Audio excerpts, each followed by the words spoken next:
আচ্ছা একটু শোন কিছুক্ষণ, দেখ ইন্টারেস্টিং লাগবে। তো সেট সেট বাংলায়ও সেট, ইংলিশেও সেট। তো সেট কি জিনিসটা বইটই খোলা দরকার নেই, এমনি জাস্ট বোর্ডের উপর নজর রাখ আর জাস্ট পার্টিসিপেট কর। আমি যা কিছু কোশ্চেন করবো, যা কিছু কথা বলবো একটু খেয়াল কর, তাহলেই হবে। সেট ব্যাপারটা কি দেখ, খুব সিম্পল ওয়েতে বা খুব নর্মাল কিছু ধারণার কথাবার্তা বলেই খুব সহজেই বোঝা যেতে পারে। মানে এটা কিছু ব্যাপার নয় যে খুব মারাত্মক রকম কিছু ফর্মুলা মাথায় রাখতে হবে বা অন্য কিছু জটিলতা মাথায় রাখতে হবে, তা না। সিম্পল কিছু কমন সেন্স দিয়ে তুই এমনি মনে রাখতে পারবি। আর কিছু কি হ্যাঁ টুকটাক কিছু চিহ্ন জানতে হবে, সেটা পরে ডিসকাস করা যেতে পারে। সেট কি? সেট হলো ধর এই একটা রুমের মতো একটা ঘর। সেট মানে একটা ঘর। ঘরে কি কি দেখতে পাচ্ছি আমরা? ধর সুইচ বোর্ড দেখতে পাচ্ছি, বা একটা স্ট্যান্ড, একটা মোবাইল, বা কি আমরা রয়েছি। এই যে ঘরের মধ্যে এই যে বিভিন্ন বস্তু বা বিভিন্ন মানুষ আমরা এরকম রয়েছি, এগুলোকেই বলা হয় সেটের কি এলিমেন্ট বা পদ। যে কোনো একটা জিনিস একটা পদ, ঠিক আছে? এইবার একটা জিনিস কি মাথায় রাখতে হবে যে ধর এই ঘরের মধ্যে এসেনদের বই অনেকগুলো আছে, আমি বারবার ওই এসেনদের বইয়ের নাম উল্লেখ করবো না। মানে কি যে 10 বার এসেনদের বই বারবার বলাও যা, মানে ঘরে কি আছে জিজ্ঞেস করে, আমি কি বারবার বলবো এসেনদের বই এসেনদের বই এসেনদের বই এসেনদের বই, এরকম বলার দরকার নেই। ব্যাপারটা কি বললে, এটা বললেই যথেষ্ট যে এসেনদের বই আছে। কেউ ঘরে ঢুকে বুঝে যাবে হ্যাঁ বইটা আছে, কারণ বইটা একটাও থাকতে পারে, বইটা 10খানাও থাকতে পারে। বুঝতে পারলি? একটা সেটকে কিভাবে লেখা হয়? একটা সেটকে এরকম ভাবে লেখা হয় যে এরকম ভাবে সেকেন্ড ব্র্যাকেট, ঠিক আছে? আর একটা সেট বলতে আমরা কি বুঝি?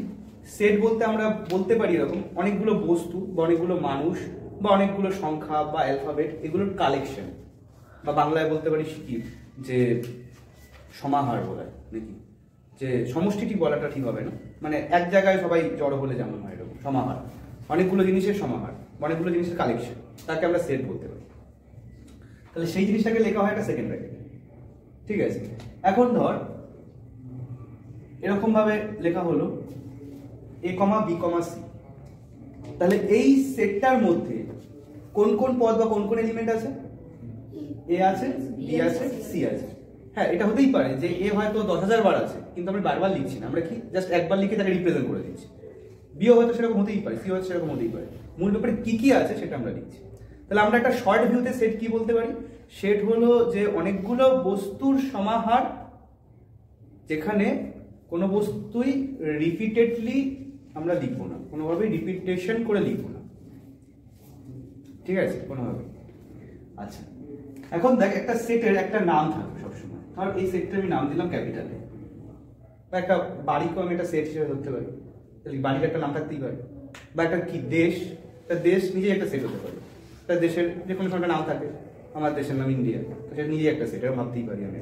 তার মধ্যে যত মানুষ আছে প্রত্যেকে কি দেশের একটা মেম্বার বা এলিমেন্ট বা পদ বলতে পারি, তাই তো? তাহলে এই যে সেটটা, সেই সেটটার নাম ক্যাপিটাল এ, আর এই সেটের কটা পদ আছে? 3টে। তাদের নাম কি? স্মল এ, স্মল বি, স্মল সি, ঠিক আছে? আচ্ছা এবার প্রথম এখানে একটা কথা হলো, যে কোনো সেটের নাম সবসময় ক্যাপিটাল লেটারেই হবে। যেমন এখানে কি নাম দিয়েছেন? ক্যাপিটাল এ, তো ক্যাপিটাল লেটারেই সেটের নাম হবে, সেটা কখনোই স্মল লেটারে হয় না, লেখা হয় না। আর সেটের ভেতরে যে এলিমেন্টস গুলো আছে এগুলো যা খুশি হতে পারে, স্মল লেটার এবিসিও হতে পারে, ক্যাপিটাল লেটার এবিসিও হতে পারে, আবার কি 1 2 3 4 হতে পারে, বা আলু পেঁয়াজ লঙ্কাও লেখা হতে পারে। কি একটা ভাব বাজারের ব্যাগ নিয়ে গেছি, বাজারের ব্যাগটি একটা সেট, ওখানে আমি আলু পেঁয়াজ লঙ্কা কিনে নিয়ে এসেছি, ঠিক আছে? তাহলে ওখানে কি কি এলিমেন্ট আছে বা কি কি পদ আছে? আলু পেঁয়াজ লঙ্কা। সে 10টা আছে না 10,000টা আছে সেটা পরের ব্যাপার, ঠিক আছে? তো এই হলো এখন ব্যাপারটা। এখন দেখ কি কি করবো কাজটা। ভাব এরকম একটা সেট এবিসি আছে, এরকম আরেকটা সেট আছে ধর সিডিই, তাহলে এখানেও 3টে পদ আছে, এখানেও 3টে পদ আছে, ঠিক আছে? এবার এদের মধ্যে আমরা কি কি কাজ করতে পারি সেগুলো আমরা জানতে হবে। যেমন ধর তোকে যদি দুটো সংখ্যা দিয়ে দেয়, তুই তাদের মধ্যে কি কি কাজ করতে পারিস? তোকে দিল 2 আর 3, এক্স্যাক্টলি বিভিন্ন কি অপারেশন করতে পারি, গাণিতিক অপারেশন। এরকম দুটো সেটের মধ্যে আমরা বিভিন্ন অপারেশন করতে পারি, কিন্তু কি ওরকম চিহ্ন দিয়ে করতে পারি না। এখানে এর নিজস্ব কিছু চিহ্ন আছে, ঠিক আছে, আর কিছু চিহ্ন মিলেও যাবে, সেটা দেখতে হবে, আসছি আমি। তো প্রথম চিহ্ন কি? প্রথম চিহ্ন হলো এরকম ইউ, এটাকে সেটের ভাষায় বলা হয় হলো ইউনিয়ন। এগুলো আর বাংলা করে লাভ নেই, তো এগুলো ইংলিশই জান, এটা ইউ ফর ইউনিয়ন, ঠিক আছে। ইউনিয়নের সেন্সটা কি বলছে? ইউনিয়নের সেন্সটা বলছে ভাব এরকম যে দুটো সেট আছে, সেই দুটো সেটের টোটাল কি কি এলিমেন্টস আছে সেইগুলোকে একটা সেটে লিখি। আর এক্সপ্রেস করবো কি করে? এরকম ভাবে লিখছি ভাবে এ ইউনিয়ন বি, এই দুটো সেট, ঠিক আছে। এই দুটো সেটে টোটাল কি কি এলিমেন্ট আছে? এবিসি। এবার দেখ সি এখানেও আছে, তাহলে আমি সি কি আর দুবার লিখবো? সি একবার লিখলে যথেষ্ট, এটা বুঝিয়ে দিচ্ছি যে সি এসে গেছে, ঠিক আছে। তাহলে এ ইউনিয়ন বি কি হবে? এ বি সি ডি ই, ঠিক আছে। এই হলো ইউনিয়নের কাজ। আচ্ছা, এটা যদি আমরা একটু ছবিতে দেখতে চাই ব্যাপারটাকে, যদি এটা এ হয়, এটা যদি বি হয়, এ ইউনিয়ন বি বলতে কোন জায়গাটা বোঝাচ্ছে? না, ভালো করে বল। পুরোটাকে বোঝাচ্ছে। এখানে অ্যাকচুয়ালি দেখ সি কোথায় আছে? মাঝে আছে। এ বি এখানে আছে বলতে পারি কি? ডিই এখানে আছে। তাহলে এ ইউনিয়ন বি বলতে কি? ভাব এই ঘরটা আর এই ঘরটা আছে, এবার আমার ইচ্ছা হলো এই দুটো ঘরকে একত্রিত করে দেবো, তাহলে মাঝের দেওয়ালটা কি করবো? তুলে দেবো, তাই তো। এ ইউনিয়ন বি মানে অ্যাকচুয়ালি সেটা বোঝায়, মাঝের দেওয়ালটা তুলে দিয়ে দুটো ঘরকে একসাথে করে দেবো। তা দুটো ঘরের সমস্ত পদ বা সমস্ত এলিমেন্ট কি হয়ে গেল? একটা ঘরে চলে গেল, বোঝা যাচ্ছে? তাহলে সেটা হলো ইউনিয়ন বি। তাহলে কি এটা পুরো জায়গাটাকে বোঝাচ্ছে ইউনিয়ন বি বলতে। এবার কি আসছে? উল্টো ইউ। উল্টো ইউ দিয়ে কি বোঝায়? ইন্টারসেকশন। এবারটা একটু অন্যরকম মনে হবে, এটা আর একটু বেস্ট হয় মনে রাখা, সেটা হলো কমন জায়গাটা। ইন্টারসেকশন বা উল্টো ইউ বললেই আমরা কি বুঝবো? কমন জায়গাটা দুটো সেটের। তাহলে বলতো এ ইন্টারসেকশন বি কি লিখতে পারি? C, correct. সেটা আমরা কোন জায়গাটাকে বোঝাতে পারি? মাঝে এই জায়গাটা। ওটা আছে, গুড। আচ্ছা, এবার আসবে দেখ, সেটা হলো এ মাইনাস বি। দেখ এই সাইনটা কিন্তু পরিচিত সাইন, মাইনাস। তাহলে এটা একটু সেন্স করে কেউ বলতে পারবি কি যে এ মাইনাস বি অ্যাকচুয়ালি কোন জায়গাটাকে বোঝাচ্ছি? আগে বল। এই জায়গাটা নাকি পুরোটা, নাকি এই বাংলার পাঁচ না বাংলার উল্টো পাঁচ? বাংলার পাঁচ বলতে এই জায়গাটা বাংলার পাঁচের মধ্যে কোন জায়গাটা? ওইদিকে কোনটু? বাংলার পাঁচ এই, হ্যাঁ, এ থেকে বিটা বাদ যাচ্ছে। মানে আমরা যদি একটু বেটার সেন্স করি কি, এ থেকে বাদ যাচ্ছে কি এ আর বি এর কমন জিনিসটা, এই সেন্সটা করতে পারি। এ থেকে বাদ যাচ্ছে এ আর বি এর কমন জিনিসটা, মানে কোন জায়গাটা? এইটা। এখানে বি কেয়ারফুল, এরকম যেন কারো ধারণা না হয়, একটু শোনাচ্ছি ব্যাপারটা ভালো করে খেয়াল কর, যে এরকম কারো যেন ধারণা না হয় এ থেকে কমন জিনিসটা বাদ যাবে মানে এটা নয়, বি এর আবার কোনো একটা জিনিস এখানে এসে ঢুকে যাবে। মানে কি এ থেকে বাদ দিতে বলা হয়েছে কি বি কে, মানে কি যেটুকু কমন জোন আছে সেটুকু বাদ যাবে, সেটুকু বাদ গেলে সি বাদ যাবে শুধু। এর মানে এটা নয় যে কি ডি আর ই এসে ঢুকবে। মানে ব্যাপারটা এরকম, তোকে ভাব ঘর ঝাঁট দিতে বলা হলো, তুই ঘরের ধুলো ঝেড়ে বের করে দিলি, এর মানে কি কি বাইরের ধুলো আবার ঢুকিয়ে দিলি? হাতে করবো না আমরা, তো বাইরের কোনো জিনিস ঢোকানো যাবে না, যেটুকু বাদ দিতে বলা হয় সেটুকুকে বাদ দিয়ে দেবো। তাহলে এখানে এ মাইনাস বি কি লিখবো? A comma B. আর বি মাইনাস এ কি লিখবো তাহলে বল? বুঝে বল, সিডি কেন? DE, correct. তাহলে এইটা হলে এই ছবিটাকে বোঝাচ্ছে, ওই পাশে উল্টো পাঁচ বাংলা, এটা হলো এই ছবিটা। ক্লিয়ার এইটুকু? আর কোনো ডাউট রয়েছে? সিটা কি দুটোতে কমন বলে? আর সিটা দুটোতেই কমন বলে, কোনোটা দিয়ে নেই, মানে যখন বিয়োগ হচ্ছে, ঠিক আছে? বোঝা যাচ্ছে? পরে ভিডিওটা আরো একবার দেখবি, ঠিক আছে? এখন দেখ ভিডিওটা একটু অন্য একটা জিনিস বলবো। আচ্ছা, যে এবার ধর এদের থেকে বড় আরেকটা সেট আছে, তার নাম ধর এস। তার ভেতরে আছে A B C D E F. একটু বড় করে দিই, EFG GH। আচ্ছা এগুলো একটু একটু নোট ডাউন করে নিন যে একটা যদি এবার আরো বড় একটা সেট থাকে বা আরো একটা বড় ঘর থাকে যার নাম যদি এস হয়, খুব হয়তো একটা বাড়িকেই ভাবতে পারিস, একটা বাড়ি আছে যার নাম এস, ঠিক আছে? এই সেটের বা এই বাড়ির এলিমেন্ট কারা? এরা, তাই তো? এইখানে আছে ধর দুটো ঘর আছে, একটা ঘর এ আর একটা ঘর বি, ঠিক আছে? এখন ব্যাপারটা কেমন ভাবে আছে, একটাতে আছে হলো এই ঘরে এ থাকে, এই ঘরে বি থাকে, ঠিক যে জিনিসটা লিখেছিলাম ক্যাপিটাল এ এবিসি লিখেছিলাম, যেখানে সিটা কি ছিল? কমন এলিমেন্ট, মানে এটাই বলতে পারিস। আর ডি আছে এখানে, ই আছে এখানে, এটা হলো ক্যাপিটাল এ নাম, এটা ক্যাপিটাল বি নাম। সি এমন একটা এলিমেন্ট সে কখনো এর ঘরে থাকে কখনো বি এর ঘরে থাকে, তো এটা কমন এলিমেন্ট এর নামটা হয়েছে, ঠিক আছে? আচ্ছা তাহলে এ থেকে ই পর্যন্ত কভার হয়ে গেল। আর কি রয়েছে? এফজিএইচ। তো এফজিএইচ কখনোই এ আর বি রুমে নেই, কিন্তু কি বাড়ি আশেপাশে বাড়িতে রয়েছে, হ্যাঁ। তো এখন এই সিচুয়েশন, ঠিক আছে? এই যে এস সেটটা, এই এস সেটটাকে আমরা কি বলতে পারি? এই এস সেটটাকে সেটের ভাষায় বলা হয় হলো সার্বিক সেট বা ইউনিভার্সাল সেট। ইউনিভার্সাল সেটটার অর্থ কি, মানে ব্যাপারটা যদি আমি একটু প্রপারলি মিনিং করি, ব্যাপারটা এরকম, ইউনিভার্সাল মানে হলো যে একটা একই ক্যাটাগরির আন্ডারে কত এলিমেন্টস আছে। মানে ধর ইন্ডিয়ান ক্রিকেট টিম তো সিলেক্ট হয়ে 11 জনই খেলবে মাঠে, কিন্তু টোটাল যারা ক্রিকেট খেলে তারা কি একটা ইউনিভার্সাল সেট, তার মধ্যে কি পার্টিকুলার 11 জন সিলেক্টেড হয়ে খেলবে, ওই 11 জনের একটা সেট সিলেক্ট হলো, তার নাম ক্যাপিটাল, ঠিক আছে? তাহলে ব্যাপারটা ওরকম টাইপের আর কি। তো এখন এইটাকে এস দিয়েও লেখা হতে পারে, আবার এরকম ক্যাপিটাল ইউ কে একটু ডিপ করেও লেখা হয়, আর সঙ্গে এরকম ভাবে করা হয়। ইউ দিয়ে কিন্তু ইউনিয়নকে বোঝাচ্ছে, তো ওই কারণে ক্যাপিটাল ইউ কে ডিপ করে এই ইউনিভার্সালকে বোঝানো হয়, ঠিক আছে?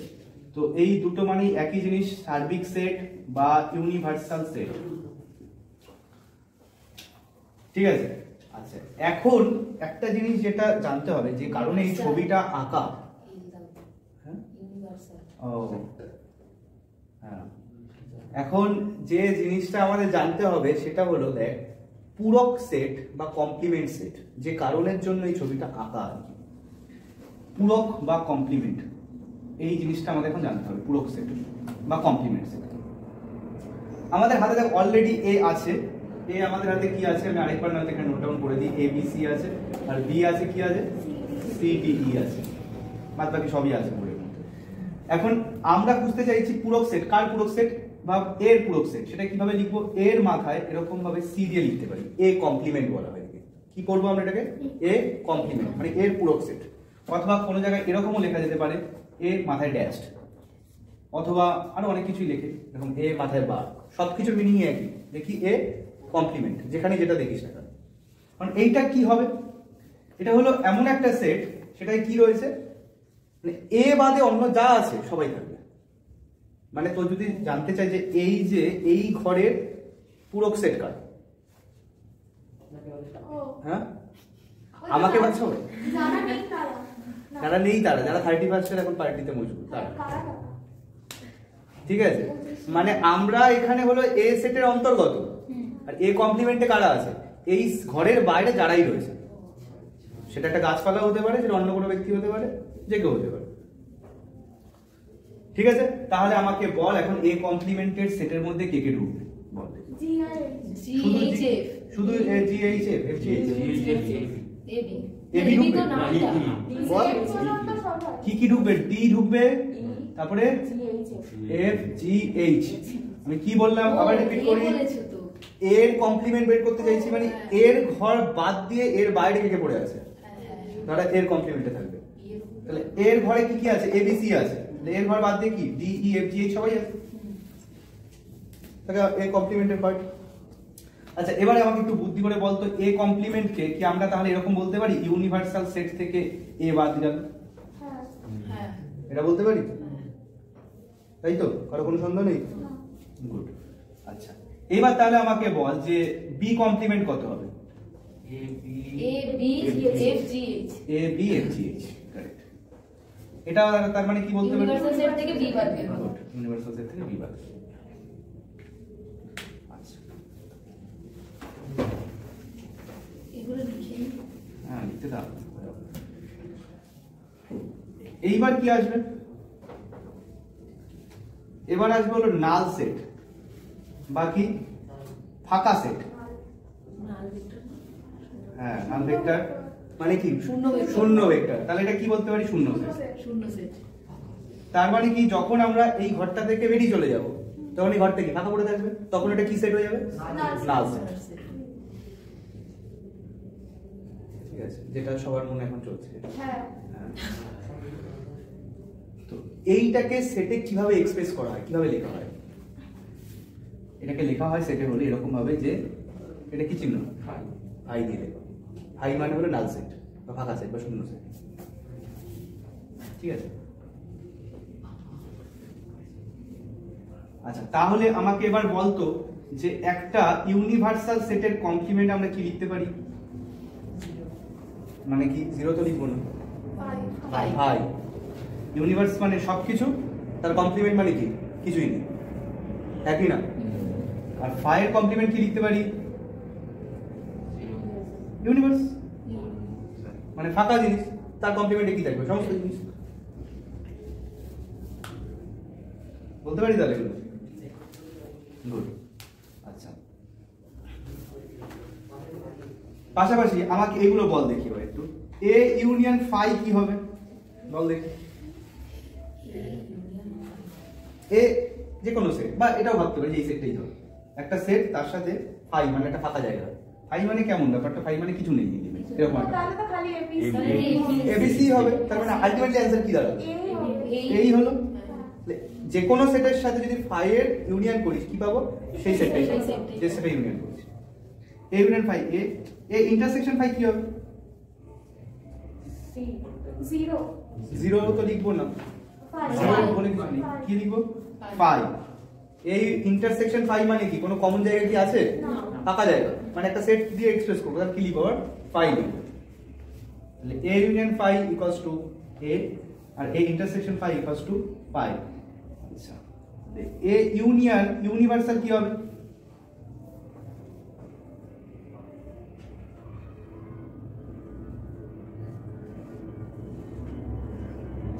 A B D E হ্যাঁ ওই পুরো ইউনিভার্সালই তো। পুরোটাই হয়ে যাবে, টোটালটাই হয়ে যাবে, তার মানে ইউনিভার্সাল। ইউনিভার্সালই হয়ে যাবে। আচ্ছা আর এ ইন্টারসেকশন ইউনিভার্সাল কি হবে? A হবে। তাহলে ব্যাপারটা কিরকম ভাবতে পারি কি? ইউনিয়নের সময় যেটা বড় সেটাই অ্যান্সার হয়ে যেতে পারে, আর ইন্টারসেকশনের সময় যেটা ছোট সেটা অ্যান্সার হতে পারে। হ্যাঁ এখন এটা সব ক্ষেত্রে অ্যাপ্লিকেবল তা নয়, যেমন এই যে এটা যদি আলাদা আলাদা হয় তাহলে সেক্ষেত্রে কি হতে পারে সেটা আমরা দেখেছি, কিন্তু একদম এই ইয়ের ক্ষেত্রে ফাই বা ইউনিভার্সাল ক্ষেত্রে বা অন্য ক্ষেত্রে জিনিসটা আসতে পারে। আচ্ছা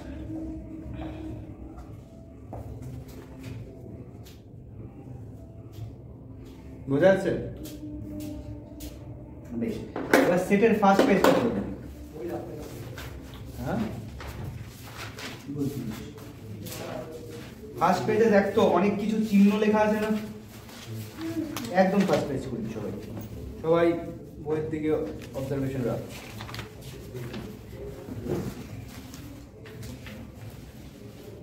প্রথম দিকে চিহ্নগুলো নিয়ে আমার কিছু বলার নেই, equal, less than equal, not less than, not greater than, এইসব কিছু আলাদা আলোচনার তো নেই বিষয়। এবার একদম জাম্প করছি আমি, দেখ একটা চিহ্ন আছে অন্তর্ভুক্ত লিখেছে, ইংলিশে লিখেছে কি? Belongs to. এইটা বলতে কি বোঝায়? এটার মধ্যে আমি জাম্প করছি, এখানটা মুছে দিলাম। বিলংস টু বলতে কি? ধর আমি এই ঘরে আছি, তাহলে আমি কি বলতে পারি? আমি বিলংস টু দিস রুম। ঠিক আছে, বা একটা বইয়ের একটা পেজ আছে, তো ওই পেজটা ওই বইতে বিলং করছে, মানে ঢুকে বসে আছে, বা বাংলায় বলছে অন্তর্ভুক্ত। তাহলে এই রুমের মধ্যে কে কে রয়েছে? এবিসি। তাহলে এটা কি করছে? ক্যাপিটাল এতে বিলংস টু। তাহলে সেটাকে কিভাবে লিখতে পারি? আমরা এরকম লিখতে পারি, small A belongs to capital A. ঠিক আছে, এ বিলংস টু ক্যাপিটাল এ আমরা এভাবে লিখব, অথবা বি কেও আমরা লিখতে পারি বিলংস টু ক্যাপিটাল এ। আচ্ছা ডিটাকে কি লিখবো লিখলে? belongs to capital B. আচ্ছা দেখি বলতো এবার দেখি সি কে যদি লিখতে চাই কি লিখবো? এ কমা বি না, প্রপারলি কি শিখলি মাত্র? ও আচ্ছা এ কমন জায়গায় ইন্টারসেকশন, এ ইন্টারসেকশন বি। যে জিনিস দুটোরই কমন জায়গাতে থাকে সেটা তার ইন্টারসেকশনে আছে, ঠিক আছে, উল্টো গিয়ে। তাহলে এটা হলো বিলংস টু সাইন হলো, এটা দিয়ে আমরা এটা বোঝাই যে কোন পদ কোথায় আছে। আচ্ছা এবার নট বিলংস টু, এটা নিশ্চয়ই ব্যাখ্যা করে বলা দরকার নেই, যেটা থাকবে না সেটার ক্ষেত্রে আমরা কেটে দেবো, ঠিক আছে। আচ্ছা এবার এখানে কিছু সাইন এরকম জানতে হবে, এটা অলরেডি গাণিতিক যুক্তিতেও পেয়েছিলি। অথবা মানে কি সোজা ভি, এবংটা কি উল্টো ভি। তারপরের সাইনটাও ওখানে আলোচনা করেছিলাম, ফর অল এক্স, এক্স এর সমস্ত মানের জন্য, যখন সব মানের জন্য ডিসকাশন করতে হয় তখন আমাদের ফর অল এক্স ইউজ হয়। সাজ দ্যাট সাইনটাও আমরা ওখানে বলেছিলাম, যে এমন যে কোনো একটা জিনিস বললাম তার যদি কিছু ব্যাখ্যা করতে হয়, সেই ব্যাখ্যার সময় আমরা সাজ দ্যাটটা ইউজ করি। যেটা বললাম এটি একটি গাছ, মানে ওই গাছটাকে আমি ব্যাখ্যা করে জানালাম কি করে, ঠিক আছে, এরকম ব্যাপার আছে, ওইখানে সাজ দ্যাট ইউজ করি। ইমপ্লাই নিয়েও কিছু বলার নেই আমার, জানিস ছোটবেলা থেকে। আচ্ছা এরপরে একটা জিনিস আছে যে সাবসেট, হ্যাঁ যে বেলা থেকে জানিস, এই কয়েকদিন আগে দুপুর বেলা থেকে। মানে এই গাণিতিক যুক্তিটাই তো জানলাম। ও আর ওটা বেলা নাম দিতে হবে। ছোটবেলায় জানতাম। আচ্ছা আজকে আমি টাকা বেশি পড়িয়েই যাচ্ছে পড়িয়েই যাচ্ছে। তো আজকে মনে হচ্ছে কারণ আজকে মানে অঙ্ক কম ছিল সেই কারণে। তো বেশি ঘন্টা কম। ঠিক বলেছে। না না আচ্ছা। আপনাদের 8 ঘন্টা মধ্যে কাজ হবে তাই না? হ্যাঁ তা সাবসেট, সবাই আমাকে অপমান করছে। সাবসেট এবার দেখ ইমপ্লাই এর পরেই দেখ আছে আর 5 মিনিট সাবসেট, চাপ কি? ঠিক আছে। সাবসেট বা উপসেট সাবসেট এটা কি, ধর ব্যাপারটা এরকম, ঘরের মধ্যে ঘর, মশাই মশারি ধাঁধার মতো আর কি ব্যাপার। ঘরের মধ্যে ঘর মশারি, তার মধ্যে ঘর বলিনি, সেটা হচ্ছে কি ভাই তখন দেশ। তো তো ব্যাপারটা কি, ব্যাপারটা ধর এইটা একটা বড় ঘর বা একটা বাড়ি, এটাই ভাব না, বাড়ি তার আছে বাড়ি, তার মধ্যে একটা ঘর আছে, মানে ধর এই যে এ সেটটা যদি বি সেটের মধ্যে ঢুকে বসে থাকে, ঠিক আছে, তাহলে আমি এটাকে কি লিখবো, খেয়াল কর, এ সাবসেট বি, মানে এই ঘরটাকে আমি কি বলতে পারি, সাবসেট অফ কার, পুরো বাড়িটা। এই ঘরটা হলো সাবসেট অফ পুরো বাড়িটা। সাবসেট, এটা দাঁড়ানো হ্যাঁ দাঁড়াই বলছি, সাবসেট বলতে কি, যে একটা ছোট জায়গা যেটা অন্য একটা সেটের মধ্যে কি ঢুকে বসে আছে। এবার দেখ মানে এটা লেস দ্যান আর লেস দ্যান ইকুয়াল টুর পার্থক্যটা ভালো করে একটু বোঝার চেষ্টা করবি। আমরা লেস দ্যান কখন ইউজ করি, এ থেকে এ, মানে এ যদি বি থেকে একদম কনফার্মলি ছোট হয়, আর এ যদি বি এর সমানও হতে পারে বা ছোট হতে পারে, তখন এটা ইউজ করি। তাহলে এই পার্থক্যটাও এখানে তাই, যদি একটা সেট আরেকটা সেটের মধ্যে পুরোপুরি ঢুকে বসে থাকে তাহলে এটাকে বলবো যথার্থ উপসেট, মানে প্রপার সাবসেট। দেখো ওই সাইনটা দিয়েছে, এটা তার পরে দিয়েছে, ঠিক আছে। আর যদি ঢুকে তো বসেও আছে, আবার তার পাশে যদি সমানও হয়ে যায়, যদি সমান হয়ে যায় তাহলে সেই ক্ষেত্রে কি লিখবো, অনলি সাবসেট, ঠিক আছে। মানে এই সেন্সটা মাথায় রাখবেন, একটা বোঝা যাচ্ছে। আচ্ছা তারপরে যে চিহ্নগুলো দিয়েছে এগুলো খুব একটা দরকার নেই, ওই যে সাবসেট চিহ্ন দিয়ে দেখ কেটে দিয়েছে, মানে বুঝতেই পারছিস মানে সাবসেট নয়। তারপরেরটা কি উল্টো ব্যাপার, ধারণ করে, মানে কি, যদি এ সাবসেট বি হয় তাহলে বি সাবসেট এ হবে, মানে বি এ কে ধরে আছে। তারপরেরটা কি ধারণ করে না, এগুলো দরকার নেই খুব একটা। তারপরে দেখ ওই ঢেউ চিহ্নটা শিখেছিস, নঙার্থক, ঠিক আছে, কোনোদিন নেগেটিভ বোঝাতে, গাণিতিক যুক্তিতে অলরেডি বলেছিলাম। আচ্ছা তারপরে দেখ আসছে মাইনাস বা একটা স্ল্যাশ, মাইনাস আসছে বা একটা স্ল্যাশ আসছে, ওইটা দিয়ে কি বলছে, দুটো সেটের অন্তর, অলরেডি ডিসকাস করলাম। তারপরে এই কমপ্লিমেন্ট হয়েছে ডিসকাস। তারপরে দেখ যোগ বা ইউনিয়ন, এটা কারেক্ট নাম বলে কাপ, চায়ের কাপ, কাপ ক্যাপ একটাকে কাপ বলে একটাকে ক্যাপ বলে, ঠিক আছে। মানে ব্যাপারটা এরকম সেন্স, এটা বুঝে নেবে ব্যাপারটা। যদি চায়ের কাপ তোর হাতে থাকে, ওইটা কি সোজা ইউর মতো দেখতে হয়, ওই কারণে ইউ নেই, তাই তো। আর যদি ইন্টারসেকশন হয়, ক্যাপ, এটা টুপির মতো দেখতে হয়, ওই কারণে নাম ক্যাপ, কাপ ক্যাপ, ঠিক আছে। তো এই হলো ব্যাপার। আচ্ছা তারপরে দেখ সার্বিক সেট অলরেডি বলেছি, ইউনিভার্সাল সেট। আচ্ছা, এরপরে কতগুলো জিনিস আছে, এটার জন্য আমি কুইক বলবো যে একটা চার্ট কুইক বানাতে। এটা মুছে ফেলতে, এটা আমরাও বানাবো কেন? হ্যাঁ হ্যাঁ হ্যাঁ, মাথায় দাও, দেখা যাক দিকে। চারটা বানাবো। হুম, কিরকম বানাবো? হ্যাঁ লেখ এখানে নাম্বার সিস্টেম, কুইক লেখ নাম্বার সিস্টেম। নাম্বার সিস্টেম মাঝামাঝি করে লেখ, মাঝামাঝি করে লেখ নাম্বার সিস্টেম লেখাটা। ভালো বড় ভালো একটা না না লেখ না না না ওইটাতে লিখিস না। প্রজেক্টটা খাতা লিখে আস। হ্যাঁ। ঠিক আছে, তবে এটা একটু মাঝামাঝি লেখ, আমি কিছু অ্যারোইং এর কাজ করবো, অ্যারো দিয়ে দিয়ে ব্যাপারটা ওরকম করবো আর কি। ঠিক আছে, নাম্বার সিস্টেম। নাম্বার সিস্টেম কি হতে পারে? দুটো জিনিস হতে পারে নাম্বার সিস্টেমে। একটা হলো আমাদের কি সংখ্যা, মানে মূলত সংখ্যা, একটা হলো বাস্তব সংখ্যা, আরেকটা কি কমপ্লেক্স না কাল্পনিক সংখ্যা। একটা হলো বাস্তব সংখ্যা, আরেকটা হলো রিয়াল নাম্বার, একটা কমপ্লেক্স নাম্বার। ঠিক আছে, তো আগেও হয়তো ডিসকাশন করেছি, কিন্তু এখানে সেটের ভিউতে ডিসকাশনটা খুব জরুরি, এবং একদম ভালো করে আইডিয়াটাকে গ্রিপ করে নেয়, আর যেন কখনো ডিসকাশনের ব্যাপার না আসে এই বিষয়টা। ঠিক আছে, রিয়াল নাম্বার বলতে আমরা কি বুঝি, সব এটাই ভাবছি কি বুঝি না, সেটা বুঝে গেলে কি বুঝি এমনি বোঝা যাবে, তাই তো? তো কি বুঝি না মানে কাল্পনিক বাদে সব, মানে কোনগুলো বাদ? তাহলে রুটের ভেতরে -1 বাদে সব, তাহলে অ্যাকচুয়ালি হ্যাঁ কারেক্ট, রুটের ভেতরে -1 বাদে সব, তার মানে অ্যাকচুয়ালি সবই আসছে, মানে সেটা আলাদা করে লেখার ব্যাপার হচ্ছে না। সে প্লাস মাইনাস হোক, জিরো হোক, ভগ্নাংশ হোক, বিন্দু হোক, রুট ওভার হোক, পৌনঃপুনি হোক, যা যা ইউজ করেছিস, ঠিক আছে, সবই আসবে রিয়াল নাম্বারের মধ্যে। এবার এখানে ভাইটাল যেটা, রিয়াল নাম্বারকে আমরা কি দিয়ে লিখি? না, আর দিয়ে লিখি। রিয়াল নাম্বারকে আমরা লিখি হলো আর দিয়ে। এইটা হলো সেটে জানার মতো ব্যাপার। এটা লিখে ফেল যে আর, এটা লিখেছি √-1 বাদে সব। রিয়াল নাম্বার বলতে আমরা বুঝবো হলো বাস্তব সংখ্যাকে, সেটাকে আমরা আর দিয়ে লিখবো। আচ্ছা, এবার একটা গেস করে বলতো আর প্লাস দিয়ে কি বুঝতে চাইছি? পজিটিভ ধনাত্মক বাস্তব সংখ্যা 1 2 3 4, হাফ, 1/4, √3 এগুলো। আর মাইনাস দিয়ে ঋণাত্মক বাস্তব সংখ্যা -1 -3 -1/3 -√3। আর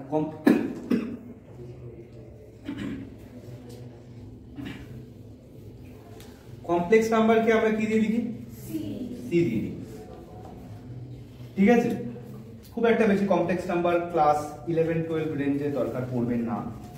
ঠিক আছে, আচ্ছা এইবার বাস্তব সংখ্যা থেকে দুটো ভাগ চলে আসছে, বল দেখি কি ভাগ? মূলদ আর অমূলদ। গুড, একটা হলো মূলদ আর একটা হলো অমূলদ। তাহলে মূলদ আর অমূলদ দুটো ভাগ করে দিই আমরা, একটা মূলদ সংখ্যা আর এটা কি অমূলদ সংখ্যা। অমূলদ কোনগুলো সেটা মনে থাকলে মূলদ এমনি মনে থাকবে। অমূলদ কোন? যেগুলো p/q আকারে লেখা যায় না। হ্যাঁ ওগুলো তো রয়েছে, ওগুলো তো বাই ডেফিনেশন অনেক কিছু বিষয় আছে। ঠিক আছে, বুঝলাম। মানে মেইনলি অমূলদ কোনগুলো? রুটের ভেতরে √2 √3 এই ধরনের জিনিস, অথবা কি পাই, ই, এরকম ধরনের যদি কিছু আসে, ই একটা ভ্যালু পাওয়া যায়। ঠিক আছে, পরে আরো জানবি। মানে রুটের মান যেগুলো ভাঙানো, মানে প্র্যাকটিক্যালি রুটের মান যেগুলো পূর্ণবর্গ নয়, সেইটা আর কি। √4 কে আমরা বলতে পারবো না, 2 হয়ে যাবে। ঠিক আছে, আরেকটা কনসেপ্টে অ্যাকচুয়ালি অমূলদ চলতে থাকে, মানে যে জিনিসটা অ্যাকচুয়ালি প্রপারলি একটা ভ্যালু না দিয়ে চলতেই থাকছে। ঠিক আছে, সেই সেন্সও অমূলদ আমরা ধরতে পারি। আর মূলদ অবভিয়াসলি সেটা যেটাকে p/q আকারে লিখতে পারি, অথবা এই সেন্সটা মাথায় রাখতে পারি যেগুলো অমূলদ নয়, তাহলে খুব সহজেই আমাদের মাথায় থাকবে। ঠিক আছে, মানে এটা মূলদ, একটা 1 2 একটা মূলদ সংখ্যা, আবার কি একটা শুধু 3ও মূলদ সংখ্যা, -5ও মূলদ সংখ্যা। মূলদকে কি দিয়ে লিখি আমরা? মূলদকে লিখি আমরা হলো কিউ দিয়ে। মূলদকে আমরা লিখি হলো কিউ দিয়ে।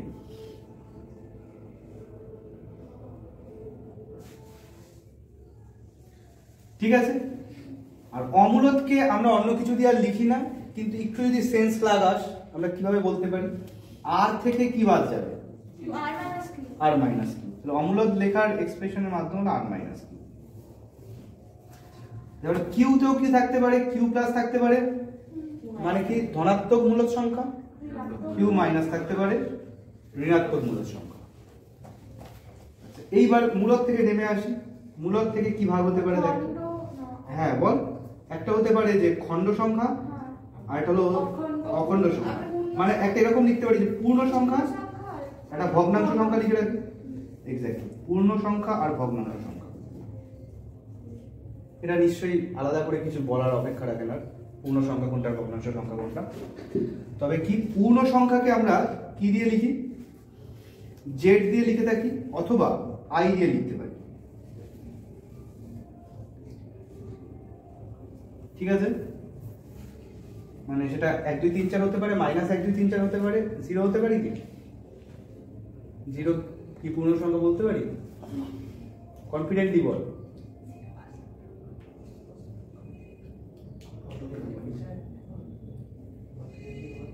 হ্যাঁ, 0 তে কোনো ভগ্নাংশ দেখতে পাচ্ছি না তো, তাহলে কি ভগ্নাংশ? 0 তো একটা পূর্ণ সংখ্যা। হ্যাঁ, ঠিক আছে, তো ভগ্নাংশ যেখানে দেখতে পাবো সেটা ভগ্নাংশ সংখ্যা হবে না। তাহলে এটাকে যদি জেড দিয়ে লিখি, তাহলে এটাকে কি দিয়ে লিখবো? Q minus Q minus Z. মূলদ থেকে পূর্ণ সংখ্যাটুকু বাদ গেলে ভগ্নাংশ সংখ্যা পড়ে যাবে। আচ্ছা, এবার জেডেও দেখ কি পার্ট হতে পারে, একটা কি জেড প্লাস হতে পারে, আর এটা কি জেড মাইনাস হতে পারে। জেড প্লাস বলতে কি পজিটিভ পূর্ণ সংখ্যা, জেড মাইনাস বলতে নেগেটিভ পূর্ণ সংখ্যা। কিন্তু দেখ 0 কেও তো পূর্ণ সংখ্যা বললাম, তাহলে 0 কোথায় ঢুকবে? এক্স্যাক্টলি, জেড প্লাসও না জেড মাইনাসও না, ও নিজে একা একা একটা রুম বানিয়েছে। ও সব জায়গাতে একা একা রুম বানায়, আলাদা একটা কন্ট্রোল। নিজে নিজে একটা রুম বানিয়ে, ওগুলো আম্পায়ার। ঠিক আছে, ওই দলের না ওই দলের, ও সব জায়গাতে কিন্তু একা একা রুম বানায়, প্রতিটা জায়গায়। ঠিক আছে, তাহলে পূর্ণ সংখ্যা ভগ্নাংশ হয়। এইবার লাস্ট কি, বোর্ডে জায়গা নেই, দেওয়ালে টেনে দিই। তো এবার এখান থেকে একটু এখানে নামিয়ে দে, আরেকটা নামিয়ে দে তোরা। সেটা লেখ হলো এটা, কি লিখবি? আচ্ছা আমি উপরে উঠি। পূর্ণ সংখ্যা কটা ভাগ হবে দাদা? জেড প্লাস জেড মাইনাস 0 করলে পূর্ণ সংখ্যা থেকে একটাই না, সেটা হলো স্বাভাবিক সংখ্যা। স্বাভাবিক সংখ্যা, স্বাভাবিক সংখ্যা কোনগুলো? 1 থেকে শুরু করে 1 থেকে। ওটা কি দিয়ে লিখি? n দিয়ে, ন্যাচারাল নাম্বার। আচ্ছা আমরা দেখ এটাও বলতে পারি n মানে কি জেড প্লাস বলতে পারি, হলো স্বাভাবিক সংখ্যা, 1 থেকে শুরু হচ্ছে। আচ্ছা দেখ তো এখান থেকে একটা ডিসিশন এরকম নিতে পারি কিনা, যে একটা বড় রুম আছে যে হলো r, তার ভেতরে একটা রুম আছে সেটা হলো কি q, তার ভেতরে একটা রুম আছে কি z, তারপরে তার ভেতরে একটা রুম আছে কি n। তাহলে এরকম বলতে পারি যে n subset z subset q subset r। ঠিক আছে, সাবজেক্টগুলো মনে হচ্ছে সি হয়ে গেছে। তোমরা সাবসেট ঠিক করে, তো n subset z subset q subset r এরকম কি লিখতে পারি কি পারি না? সাবসেটের নিচে টাচ করে দাও। ইকুয়াল কি হবে? না, প্রপার সাবসেট, প্রপার সাবসেট। ঠিক আছে, ওটাকে আলাদা করে আর বলা হয় না যে একবার সাবসেট বা একবার প্রপার সাবসেট, ওরকম বলা হয় না। সাবসেট যখন যেটা এক্সপ্রেস করতে হয় তখন তুমি লিখে দিতে হবে, যখন ইকুয়াল দরকার পড়বে ইকুয়াল চিহ্ন দিয়ে দেবো, আর যখন দরকার পড়বে ইকুয়াল চিহ্ন দেবো না। কিন্তু দুটোকে আমরা কি বলবো, নর্মাল সাবসেট বলেই চলে যেতে পারি। ঠিক আছে, ক্লিয়ার ব্যাপারটা? গুড। দেখ এই চিহ্নগুলোই সব ডিসকাশন করেছে। একটা জিনিস আছে যেটা এই বিষয়ের মধ্যে পড়লো না, সেটা হলো হোল নাম্বার বলে একটা জিনিস বলেছে। হোল নাম্বার জিনিসটা কি? শুধু 0 বাদে সমস্ত অখণ্ড সংখ্যাই হলো হোল নাম্বার, 0 বাদে সমস্ত পূর্ণ সংখ্যা। ঠিক আছে, ওখানে চার্টের মধ্যে আছে ডাব্লিউ দিয়ে লেখা, ওটা লাগে না, এটা যদিও কাজে। এবার হোম টাস্ক কি থাকবে? নববর্ষের নবউপহার থাকে। ওটা কি নববর্ষ? Happy new year. তাড়াতাড়ি না, না ওটা 15 এপ্রিল। আমাদের কাছে ফেব্রুয়ারি ওটাকে ধরে নাও। হ্যাঁ হবে এই সরস্বতী পুজোর সময়। এই করোনাতে মেলা হবে। হ্যাঁ বলছিল। দিয়ে দেবে রাখবে মেলা। কিভাবে আমাদের ভেরিফাই এই পাকা মারতে গেছে। ওরা রেডি আছে স্যার না হ্যাঁ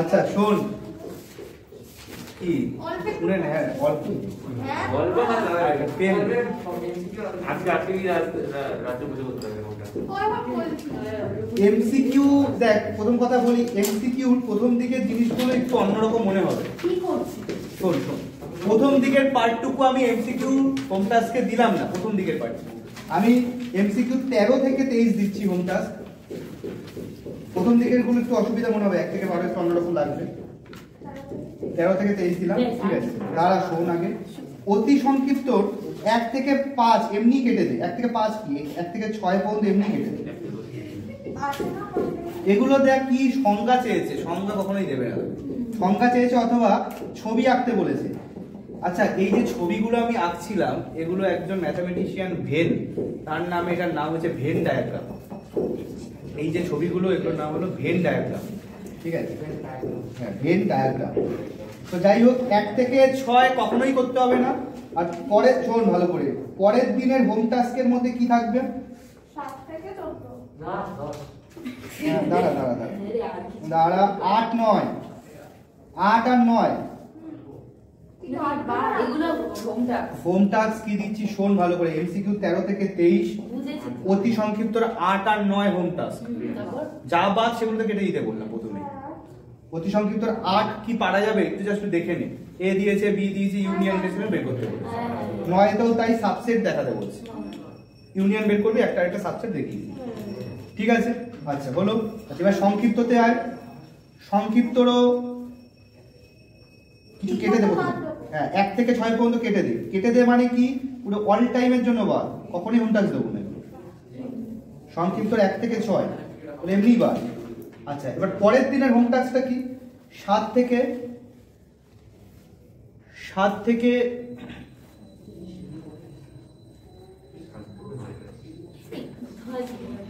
16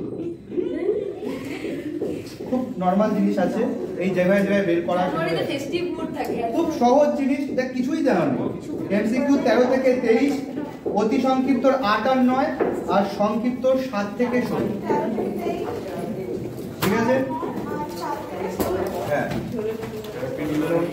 ওকে আজকের মতো এখানেই শেষ